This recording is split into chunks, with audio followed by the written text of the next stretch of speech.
Hey, horror fans! Once again, it is me, the Horror Miser Monty G. We are starting off the 31 days of Halloween. Yes, starting a little bit early, but mainly for the month of October, just as the Miser said.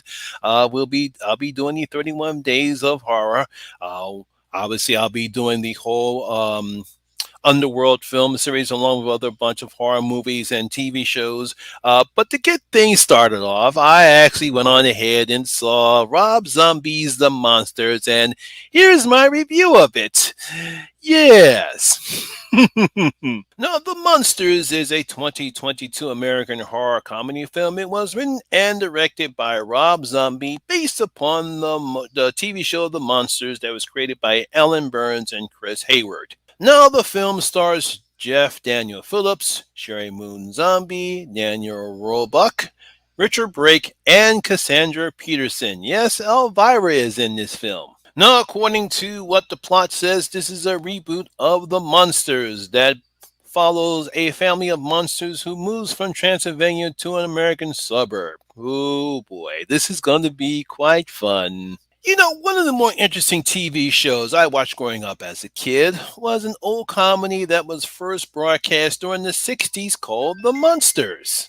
Now, it was a show about a family of benign monsters. It features a Frankenstein monster called Herman Munster, a vampire wife, Lily. Her father was supposed to be a older version of Count Dracula, but they called him Grandpa. Herman and Lily's werewolf son Eddie and their normal-looking niece, who they called the Ugly Duckling, was Marilyn. Now, my brother and I were crack up at times watching the zany antics of Herman and his family, and they would find themselves in, whether it was scaring their normal human neighbors or one of Grandpa's experience backfiring. Now, I wasn't really a huge fan of the monsters, but I did enjoy seeing Herman act like a child sometimes and his famous laugh sometimes, or watching Grandpa Herman do one of his crazy ass experiments and it would backfire. It was nice to see them try to get out of the situations at times, and also seeing how the normal looking humans would be scared to death of watching Herman.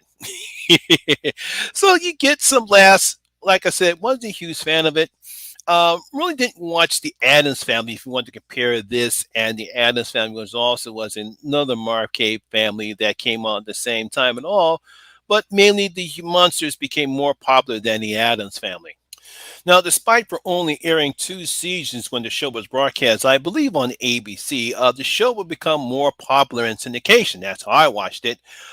Eventually, there was a spin-off series that was created along with several films and a few attempts to reboot the show. Now, it seems that writer-director Rob Zombie, he's a huge fan of the show, and he decided to go ahead and develop, write, and direct his version of The Munsters. Now, taking place in Transylvania, we get to see Herman's origins. We also get to see the Count, that's Grandpa, as he's dealing with his ex-wife, his werewolf son Lester, and his 150-year-old vampire daughter Lily. We get to see Lily and Herman meet, fall in love, get married, while Grandpa schemes to get rid of Herman along with other shenanigans, which eventually will lead Herman, Lily, and the Count to the famous 1313 Mockingbird Lane house. And that's basically what this film is about. Now, when watching this film, obviously you can see Zombie really loves the show. You can see his love for for the characters, as the film has incredible set pieces and color schemes that he uses in this film. The bright, vibrant colors along with the costumes gives the film a campy, cartoonish look. There is a lot of nice creature makeup effects. Hey, look, we even get the creature from the Black Lagoon because, hey, this is Universal, so they're allowed to do that. It's wonderful how he films this. Like I said, it's kind of cartoonish, and that's not in a kind of a bad way because that's how it looks. Obviously, he wanted this to be a more family featured film. So the way when we see aspects of, like, say, when Lily first sees Herman, and we get the hearts in the back and the mind, sort of like a kind of a Looney Tunes style way for me when I watched it. When you see some of their expressions on their faces, it's sort of like a cartoonish way, and it's kind of a funnish style, and that's one of the aspects I love about the film. Gives it a very nice, comfortable aspect. So that way, I'm assuming he wanted kids to watch the film, so you can allow kids to see this film because of how he films it. Another surprise that this is Rob Zombie's first PG rated film, so there's no foul language, there's no cursing, no nudity, no blood, no over the top violence that we've seen in most of his films. So if you're thinking that he was going to try to use that in this type of a concept, no, you're sadly mistaken. He decided to keep it the way he saw it when he was watching the Munsters, a typical family setting show where we see a bunch of benign monsters. Unfortunately, this movie does have a lot of problems, and it's mainly due to zombie scripts, which leads to why the movie fails for me. Now, I probably have gone on record, but I will go on record now. One of the problems I have with Rob Zombie is that while he is a good director, I don't think he's good at writing stories, and this film nails it for me. He did a pretty good job in House of a Thousand Corpses and The Devil's Rejects, but here now it seems like he has a problem how to develop a story, and that's one of the huge problems I have with the monsters. The first problem is this movie is just too long. It's about 20 minutes too long, and there's no real flow with the story that Zombie is telling here. Yes, we get to see Lillian Herman's love story, and I don't have a problem like that. It's nice to see something a little bit different, to see how Lillian Herman's met and how they fell in love. But it's also mixed in with subplots that really don't make any sense, and some of the stuff that they do in those subplots, they're not funny. I mean, like I said before, we get this little scheme that the Count's ex-wife is trying to take over his castle in Transylvania, and has involved something with his son Lester, who's a werewolf. And none of that aspects that they do is funny, and we get that back and forth, and we really, like I said, there's not an even flow between that, and that's what drags the film. Now, if this is the type of story that Zombie wanted to tell, then he should have hired a writer who has experience in writing comedies. Now, as I stated before, Rob Zombie, to me, has a problem with creating stories and how he writes his films. I saw that evident in 31. It's definitely evident in 3 from Hell, his supposed sequel to The Devil's Rejects. I have not seen The Lord of Salem, but I can't really comment about that. But his writing style, to me, he seems to be more. I think he should just direct films and have someone else write the stories. He can create the story, but he should get someone that's more advanced in creating characters, developing characters, and having a story flow more evenly than what he has done lately. Now, I've never considered Sherry Moon Zombie a good actress, although I did enjoy her performance as Baby Firefly in House of a Thousand Corpses and The Devil's Rejects. I did not like her performance in 3 from Hell, and I kind of was okay with 31, but here, no. And there's nothing against her, it's just that she doesn't have the type of range that she needs. Because as Lily Herman, not only is she stuck with Rob Zombie's script, she doesn't have the range to make Lily funny.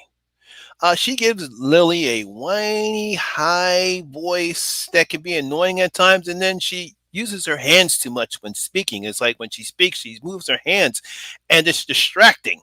You know, I think a more experienced actress would be able to do something with Rob's script, so that way Lily can be a bit funny. And it's nothing against Sherry Moon Zombie. It's just the fact that she doesn't have the range in order to make Lily funny, or try to make her something that she's not in this film. Now, no one can ever replace Fred Gwynn as Herman. There's just no way you can do it, and I'm glad Jeff Daniel Phillips tried to put his own spin in the character. I like what he tries to do with Herman here.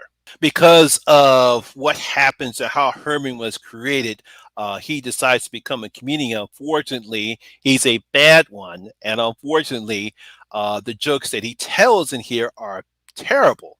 And unfortunately, one of the problems Zombie has here is that he tries to do this little thing too long. It's good to do something funny once in a while. This running gag that Herman tells a bunch of bad jokes because of how he got his brain. I don't want to give too much away, but I'm pretty sure you've seen the picture, you know what I'm talking about. But it goes on and on and on, and it just does become it's going to become annoying. I mean, he also has the same problem as he can't do anything with Rob Zombie's script because he has Herman do his signature laugh too many times. That also becomes annoying. It's like anytime when he says something, he has to do that laugh. It's good once or twice, but he does it constantly throughout the film, and it just gets terrible. And it's just like you get sick of him trying to do it. Now, as I stated before, Daniel Roebuck is the only actor who's able to bring something out of Rob Zombie's script, as he does a good job playing the Count. No, he's not Al Lewis, but he does bring back nostalgia about Grandpa's character or the Count here, and that's the only good actor out of the three of them between Sherry, Daniel, and Jeff. Daniel is the only one that does can do anything out of Rob Zombie's script. Now, I've heard plenty of people hating on this movie, but for me, it's not a bad movie. I'll say this: Jeepers Creepers Reborn. That's a bad movie because it's filmed terrible. Uh, the Apparition is a bad horror movie. The Bye Bye Man, Slender Man, Devil's Dude, Firestarter that came out this year. Those are bad movies. This is not a bad movie. However, it is just a very poor attempt on Zombie Spartan trying to create something different from a very popular TV show that he loved. I mean, he really does try get the aesthetics as far as how the show looked if it was in color. I do like what he did at the end of the show because we actually do get black and white, and we get the Munsters theme song at the end of the movie, and we see what Herman does, and Lily and Grandpa comes in.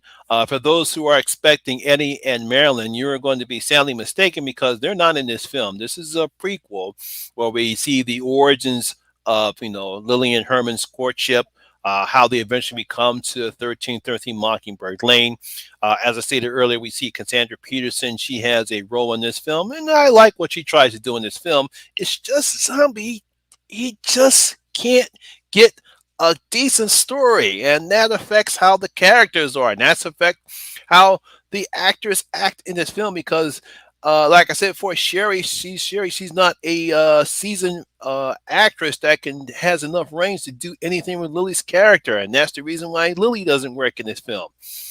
Jeff, he tries. He's much more of a seasoned actor because I believe he's done comedy before. I haven't taken a look at his filmography, but he seems okay in trying to do something with Herman. But again, he started with a terrible script. So unfortunately, I'm going to have to give the Munsters only one out of my 5 bloody gold coins. Out of just one, because like I said, it's not a bad horror movie. It's a very poor attempt on Zombies' part for coming up with something I thought was a decent idea. Could have been a decent idea, but if you actually had a better writer who's familiar with comedy, and I think someone else cast as Lily who knows how to bring out something out of that character, other what Sherry did.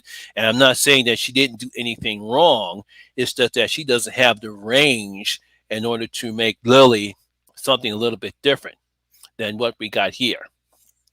So yeah, so only one out of my 5 bloody gold coins. So there you have it. That is my review of the Munsters. Hope you did enjoy it. And if you did, please give me a thumbs up, like, and share because it does help out with that YouTube algorithm. And please, really, really loving all the views you guys are doing. I really appreciate all the support you guys are having as far as my subscriptions and views. Just keep it up, because I would love to be monetized again. Also, have you seen The Munsters? Again, it is playing on Netflix. What have you thought about it? Leave your comments in the comment section below and tell me what you thought about the film.